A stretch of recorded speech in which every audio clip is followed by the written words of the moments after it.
Good morning, everyone. There was a very good intro by Jonathan. So 2 seconds about myself, 20 plus years, tech entrepreneur, taking companies public on NASDAQ, have been acquired by NASDAQ companies, most of that time being based in Israel. There's kind of a standard formula for Israeli companies, which is R&D based in Israel and headquarters somewhere in the world. And I now have the gray hair, so I'm now the gray-haired guy that they told me 20 years ago I needed on my team. So I'm now those two people. But I want to ask just a quick poll, because we're not actually going to be drinking the wine right now, although it is 4 o'clock in the afternoon somewhere, so I usually do drink wine at all times. Quick poll. How many people here drink wine and like wine? Very good. How many people here have purchased any kind of cryptocurrency? Okay, so you're my people. Because until now, for the past few months, I've been told there's the wine buying public and there's the crypto community, and they're very, very different. And I keep saying, well, I think there's probably a big overlap between people that love wine and people are interested in blockchain technology and have gotten into crypto. So I'm very glad you're all here. Hopefully there are many more of you, but it's a good start. So about 7 years ago, I started a winery, which was a long-time dream of mine. And I thought I knew the wine business. And like with all businesses, until you actually do it, you only know it from the outside. And so I learned it from the inside all over again. And I slowly began to realize there were so many problems in the wine industry, what if we would apply technology to, we could solve a lot of them and everybody would be better off. And the everybody in our formula is the winery and the people who love drinking the wine. And what I discovered, even though I knew it, but I had to kind of rediscover it, is that, which way does this work? That way. Is the wine industry is a huge industry, over $300 billion a year. If we take away the cheap wine, which represents around a third of that industry, you're left with $200 billion a year of a relatively high-end product, which takes quite a long time to develop, if you will, using some language from my other life. So think of a high-end product, a physical product, which takes 2 to 3 years to get it into your hands. It's a very, very unique industry. And very highly regulated in many ways in terms of the current distribution schema. Less than 4% of wine is currently sold online.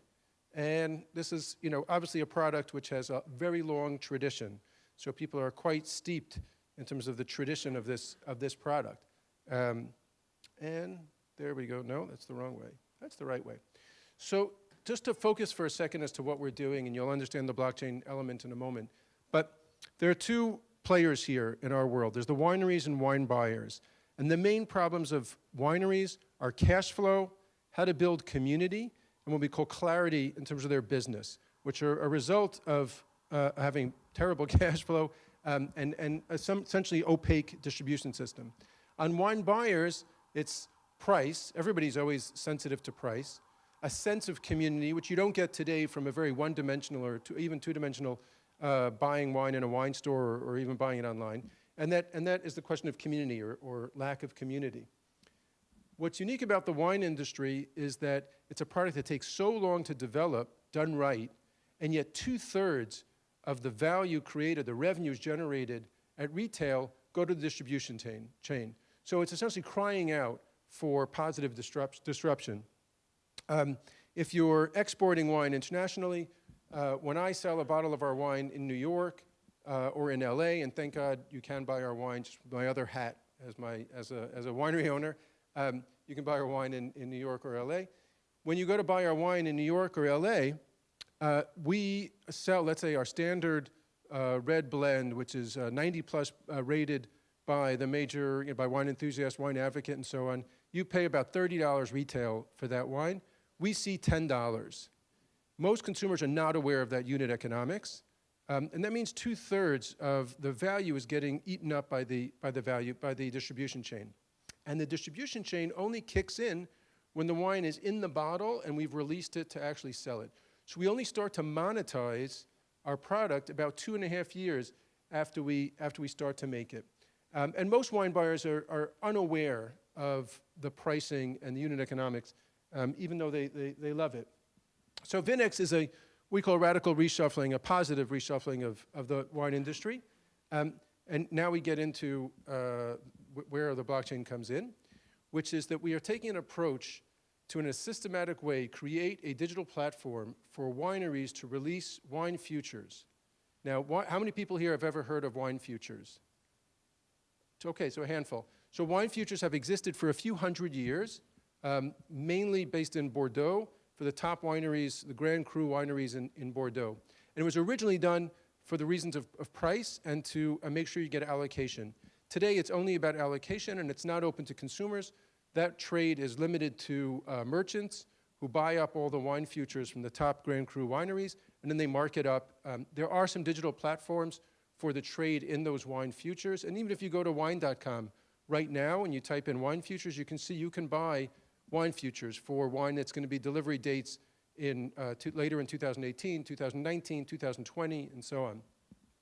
What we want to do is democratize this and say any winery that can pass a certain, what we call know your winery criteria, can get listed on the VinX platform. They can publish an initial future offering just after harvest, so there's no risk that there aren't the grapes. The grapes have already been harvested, the wine's being made, and they can decide at what price to release it. We recommend, obviously, giving consumers a pull, essentially a big discount to buy it in. And why can they afford that discount, the wineries? Well, to go back to what we said, the wineries only start monetizing most of their sales years after they've started to make the product. Here we're saying start to monetize right after harvest. And two, what are you going to get in 2 years from now when you start to monetize? You're going to get a wholesale price in 2 years from now. So why not release it today to consumers at something like that wholesale price, which for consumers will result in a discount of anywhere from 30 to 50% most of the time. And that, by the way, if you kind of think about it, is a pretty good return on your money if you were eventually going to buy that wine at retail anyway. So the futures are tokenized, and then they're going to be freely tradable within a VinX exchange, which we are creating, which will be a distributed exchange. Once we launch it, we won't control it, and we won't make any money off of it. But the futures themselves are tokenized. They're built, as you'll see in a few minutes, on a new blockchain platform called Zen Protocol. But each future is itself a token, not a token in the sense of being traded on cryptocurrency exchanges, but will be traded within the VinX community. No, that's the wrong way. And that's not going anywhere. That's still not going anywhere. Okay. Now it works. Okay. So bottom line, we're talking about generating cash for wineries. We're talking about building a sense of community because we're going to directly bring consumers in connection with the wineries. And clarity because they'll have a sense of how much wine they've actually sold already. For consumers, obviously, as I said, it's best price, a sense of liquidity, and a sense of community. In addition, we'll give the wineries tools for very easily to update their communities, to generate content in a way that they don't do today. And the reason why they don't do it today is because they don't have an incentive. Once this platform is working, they'll actually have real people who've already bought their wine. This is not like they're interested in it. They've already bought it. So the winery has a sense of social contract to update their consumers with and their community with content. Just a little bit more details on the wine future itself. It's to be able to finish in time. So as I said, the winery will open up an account at VinX. They'll go through a very simple know your winery process, and then a very, very, very easy to use form for them to create the future and launch it. We clear the future for launch, and then it'll be open for a defined period of time.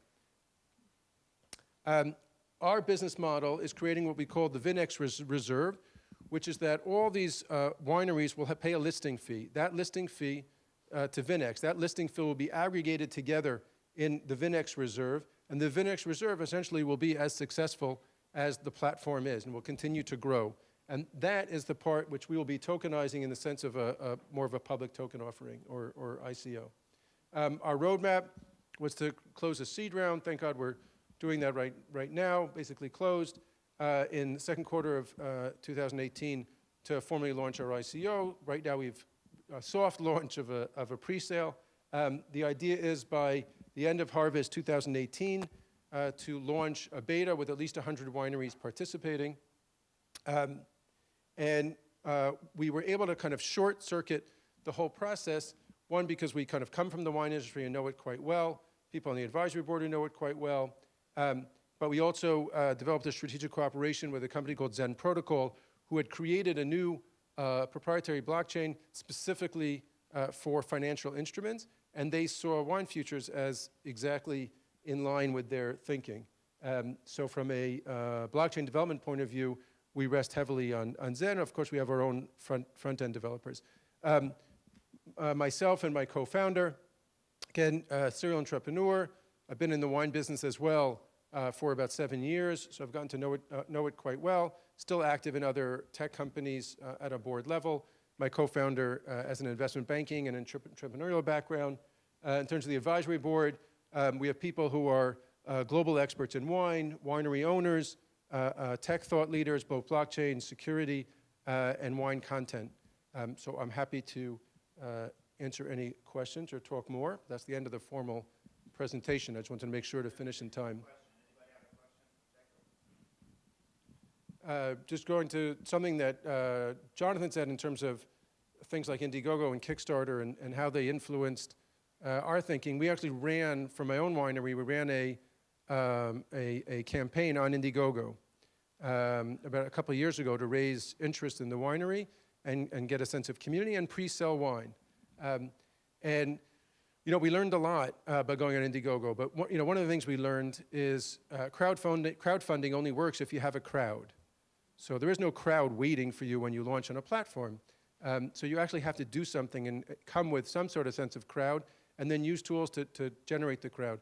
And in discussions with wineries, they've said to us, oh, okay, but we don't have a community. I said, well, do you have a mailing list? I said, yes. I said, what do you do with your mailing list today? And the answer is usually something between a newsletter once in a while to nothing. So they have some sense of community already. They just don't know what to do with it. We plan to help them. Speaking of community, you've been doing this for 7 years, obviously, as a winemaker, so you do have a community? Yeah, for sure. So I mean, our own winery, thank God, has been doing well. I just brought up a bottle of wine to show that we're talking about physical products, so a real bottle of wine at the end of the day. And I think also based on something that Jonathan was just talking about, real applications going on blockchain platforms. I think that is what we'll see more and more of over the coming months and certainly years. We're looking at what blockchain brings to us and more to our community is not just the kind of expressions of cutting out the middle people and all that, which is obviously that's core to what we're doing as well. But also, certainly within the wine world, you do have some real issues, like for example, fraud within the wine world. Anything in terms of good wine to excellent wine. E&Y did a study last year in Italy, and they showed that over close to 20% of wine sold in Italy was actually counterfeit wine. And a lot of other wine experts have said the same thing in terms of high-end wine. What we're doing is starting off hand in hand with the wineries. So we rely on the wineries for sure, in terms of being the weak link in the chain, if you will. We trust the wineries. But from the winery on forward, everything is verified on our platform. So when you eventually get wine through us, you know that you can trust the wine and you can trust its provenance. Thank you very much. So you got one question. We take one question. Yeah, if I'm a participant on the VinX network and say I buy generally $1,000 wine for my household a year, what would be the financial benefit for me to use it as a participant? Right. Sure. So the question is, if you're somebody who's buying, let's say, $1,000 worth of wine a year, hopefully you'll increase that number in the future. But if you're buying right now $1,000 a year worth of wine, so the spread, as I said, could be anywhere up to 50% that the winery could easily offer futures at 50% off and still be making more money than they would otherwise in terms of their current distribution. So if you think of it in financial terms, if you can park that, let's say $500, over time, and if you keep doing this, you won't really have to wait because you'll be in a cycle of always getting wine like this. But to think of it, if you can park that $500 and wait in a year and a half or 2 years to get delivery of your wine, you're essentially making close to 100% on your money over that period of time. So there aren't that many other products out there where you can actually drink it at the end of the day and still make money along the way. Thank you. Jacob was going to, oh, go ahead. Oh, quick question. Quick, please. Is your token will be a fixed price? So the tokens that represent the wine futures will be at first released at a fixed price during, let's call it the IFO period, the initial future offering period for the wineries. But then they'll be traded on an exchange. So we do expect some people to come as speculators to buy wine futures, let's say, who don't necessarily have an interest in drinking the wine, but are interested in speculating. And that happens in the wine market right now, just in a non-digital, much less transparent way. So we do think that people do need to be interested in drinking the wine at the end of the day, because somebody is going to get that wine once it's bottled. Somebody will be getting that wine. But we do expect some speculation to happen during that period of time. Jacob is going to be on the two-part panel with moderating with the Jane Master. He's going to ask more questions. Thank you very much. Thank you for You're welcome. coming all the way from Israel here, and we appreciate you. Thank you. You're welcome.